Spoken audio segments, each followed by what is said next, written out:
So, hi everyone, my name is Michael April, and for this video, I'm going to walk through a complete Python program that manage a restaurant menu, management. So, this is activity. Uh, so, this restaurant allows dynamic update, take user orders, and calculates bills. And I will explain step by step. It's consists of 10 steps. So, bear with me. So, step 1, initialize the menu. So, this is the step 1. So, anong meron sa step 1? So, ang step 1 is gumagawa siya ng list of lists. As you kasi like list of lists where each inner list contains a dish name and its price. So, bakit? This is your starting menu that system will display and modify. So, ito yun. Ito yan. Like, ano yung pwede mo siyang i-modify. So, kapag ni-run mo siya, agad yung mismong code, yan yung mismo yung lalabas. Ito. So, yung 4, it is a loop through the menu and print it with numbering. And, so as you can see, meron siya, pwede tayong maglagay ng bagong dish. Like, sabihin natin, uh, ano ba magandang dish? Like, put long. Long put. Long put, like, kung magkano siya, sabihin natin, 67. So, enter the dish long put. Sabi natin, done. So, yun lang. Kumikita natin is yung add menu. Get. Tapos, so, sa step 2 muna tayo. So, sa step 2, mag-a-add ka ng insert or mag-a-add ka ng menu.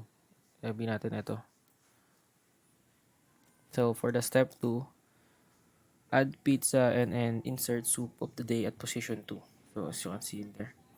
And, so, etong step na to, parang, kumbaga, nilalet nyo yung user na mag-add and custom a dish with a price. So, like, overall, like, yung kung ano siya, kung anong dish siya, and kung anong price niya. So, next is, eto, step 3. So, ang pinaka ano niya is, nagre-remove siya. Nire-remove niya yung price, it exists and removes the last item from the menu, and demonstrate deleting item. So, kumbaga dine-demonstrate lang nito kung paano mag-delete ng item sa mismong menu pag i-start mo yung code. So, step 4 is sorting and reversing. Ito siya. So, ang ginagawa niya is sort menu item by price, ascending first, then reverse to descending. So, bakit kailangan yan? Kasi useful to show the most expensive item first. Kumbaga, kailangan pinapakita muna yung pinaka-expensive to lowest. Para syempre alam ng customer kung ano yung pinaka-mahal. And may kita nila. Nakalist siya doon na kung pinaka-mahal to pinaka-mababa. Like kung ano yung sakto sa budget nila. So, yung next is yung step 5. So, ano ba yung step 5? Ito. Searching and counting. Search item, input, enter this to search name. So, kumbaga, itong code na to is para siyang maghanap ng item. If found, false. Yeah, like that. So, searching menu. Show how to locate item in the list. Typing a dish name, prints details, and index. So, kumbaga, kapag sinearch mo siya, pag sinearch mo, ano ba ang nasa menu natin? Like, sabihin natin, pizza. Your pizza index. Enter this name. Ito. Item found, pizza, 200 pesos at index 1. So, that's how it works. So, for item, lower. Yan, naka-lower. Item found. Tapos nakalagay dito yung ano. If not found, syempre, hindi makikita. kailangan may nakalagay diyang if. Pag wala, edi syempre mako-confuse yung pinaka gumagamit ng system.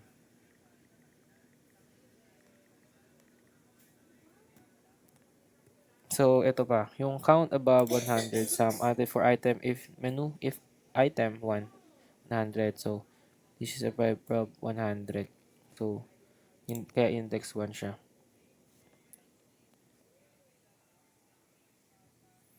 So, next yan is step 6.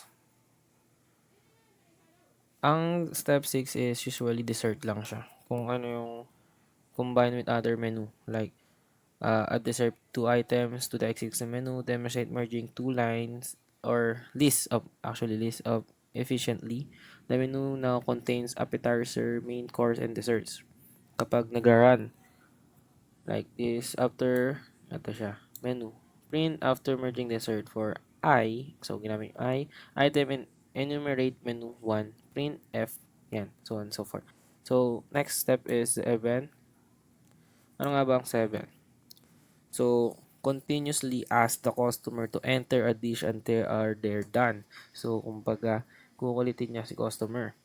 Hindi niya titigilin unless sinabi ng customer is done. Like, tinype niya is done. So, pag yung ito naman yung tag dito. Item for item. Ito. Yan. Ito, ina-identify niya kung available yung menu that can be ordered. So, yun lang. And step 8, ito na yung step 8. Medyo mahaba ang step 8. Ay, hindi na sana ba yan? Hindi, actually, ano lang. Ito lang yung step 8. Ito ang step 8. Kasi ang step 9 is itong menu copy. So, anong meron dito step 8? So, sums the price and prints the formatted bill. Show the real world summary of orders. So, kung magkano. Sabihin natin. Like, take orders. Sabi natin, pizza. Next, sabihin natin, ano pa ba? Steak. Sabi natin, done, katulad yung kanina. Done.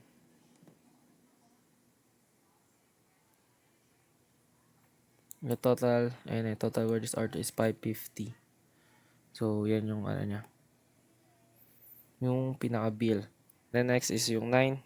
So, ito yan lang, menu copy. So, ano lang, copies the menu for backup and clears the original list. So, ganun siya. Demonstrate safe operation before system reset. So, kumbaga, dine-demonstrate niya yung safety ng operation before reset. And yung step 10 is interactive menu, which is ito. Ito siya, interactive menu. Kumbaga, dito, let's user interact with the menu like basic POS system. So, actually, POS system.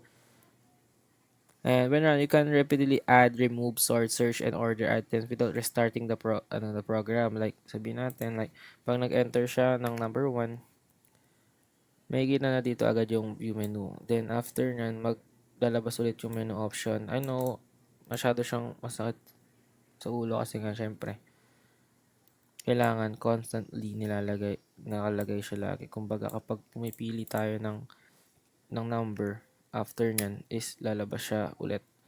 Parang ganun.